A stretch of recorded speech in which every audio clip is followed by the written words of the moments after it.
¿Qué es un número primo? Estoy casi seguro de que la mayoría de vosotros habréis escuchado a algunos de vuestros profesores decir que es un número natural que solo es divisible entre sí mismo y la unidad. Si pregunto por la definición de un número compuesto, la respuesta suele ser unánime. Aquel número natural, no nulo, que tiene más divisores aparte de él mismo y la unidad.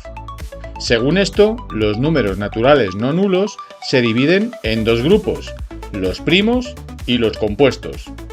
Bienvenidas, bienvenidos a un nuevo vídeo de la web del Profe de Mates, donde hoy vamos a resolver una de esas dudas que, si os habéis parado a pensar un momento durante vuestra formación, seguro que os habrá hecho detectar algo raro, una contradicción.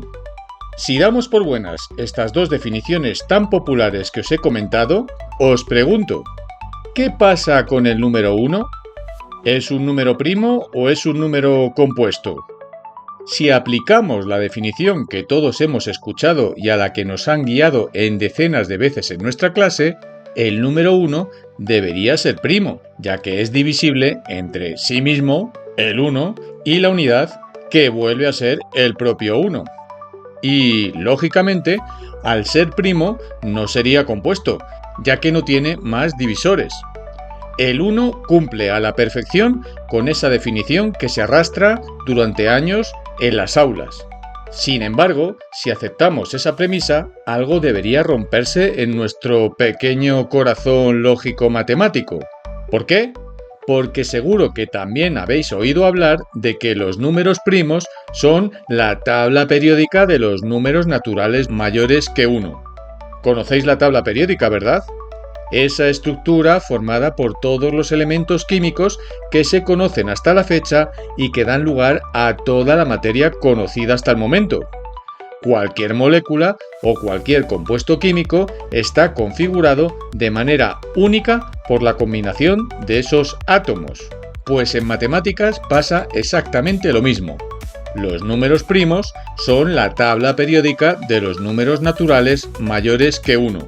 Cualquier número compuesto se puede descomponer de forma única, salvo por el orden de sus factores, en un producto finito de números primos.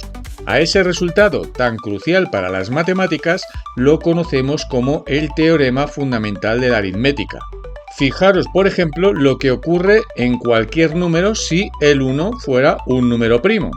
Si queremos descomponer, por ejemplo, un número tan simple como el número 6 en producto de números primos, podríamos escribir 6 igual a 2 por 3. Pero también podríamos escribir que 6 es igual a 2 por 3 por 1.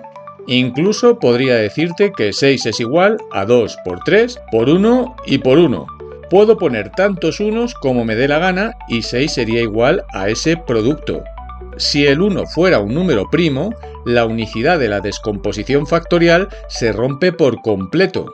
Podríamos descomponer cualquier número de infinitas maneras diferentes en producto de números primos, lo que significaría a la postre que el teorema fundamental de la aritmética sería literalmente falso desde la lógica y la racionalidad matemática. Y todo el fallo por considerar al 1 como un número primo.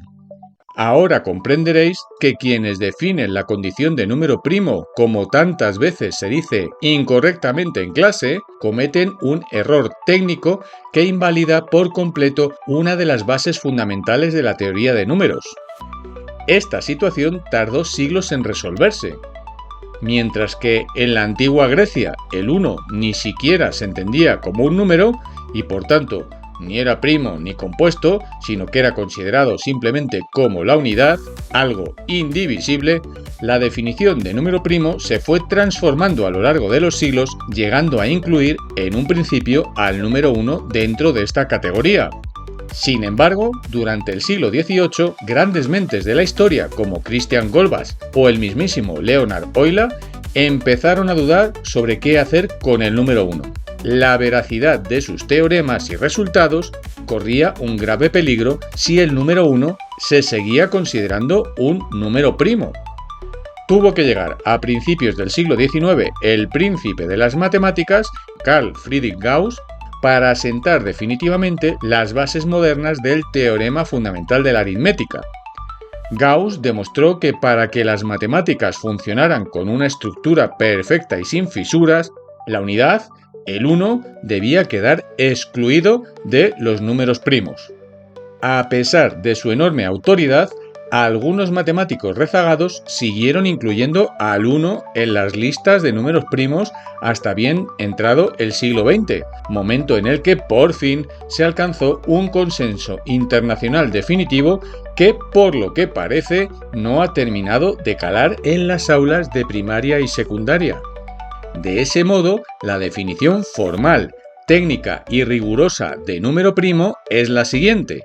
Un número primo es un número natural no nulo que tiene exactamente dos divisores distintos, el 1, la unidad, y el mismo. Por su parte, un número compuesto es un número natural no nulo que tiene más de dos divisores distintos. Y la pregunta que nos hacemos es la siguiente: ¿en qué lugar queda el 1? La unidad no entra en la clasificación de números primos o números compuestos. El 1 es simplemente eso, la unidad, el elemento neutro del producto, una categoría única en sí misma. Con esta definición rigurosa en la mano, cualquier número compuesto solo puede expresarse de un único modo mediante una multiplicación de factores primos, independientemente del orden en que los coloquemos. El teorema fundamental de la aritmética queda completamente a salvo con la exclusión del 1 de entre los números primos. Entonces, ¿por qué se sigue enseñando la definición imprecisa de número primo al principio de la etapa escolar entre sexto de primaria y primero de la ESO? Probablemente sea por simplificar la definición a los alumnos, pero lo único cierto es que, como estáis comprobando, las matemáticas necesitan, desde que somos pequeñitos, cierto rigor quirúrgico para no caer en contradicciones. Si consideramos al 1 como número primo, veríamos saltar por los aires no solo los teoremas más elementales, sino buena parte de las estructuras y ramas de conocimiento científico que se sostienen gracias a ellos. Y si cualquier alumna, cualquier alumno se queda con la definición imprecisa de número primo tal y cual se la han contado malamente en la escuela, empezará a entender menos aún los conocimientos más complejos que se le van desgranando año tras año. Espero que si eres alumna, que si eres alumno hayas entendido por qué el 1 ni es número primo ni es número compuesto. Espero que si eres docente nunca cometas el error de establecer que el número 1 es un número primo. El número 1 es el número natural no nulo más especial dentro de todos los números naturales. Y si queréis descubrir más secretos y curiosidades del fascinante mundo de las matemáticas, no olvidéis visitarnos muy a menudo aquí, en la web del Profe de Mates. Muchas gracias por vuestra atención y hasta el próximo vídeo. Hasta entonces, un saludo.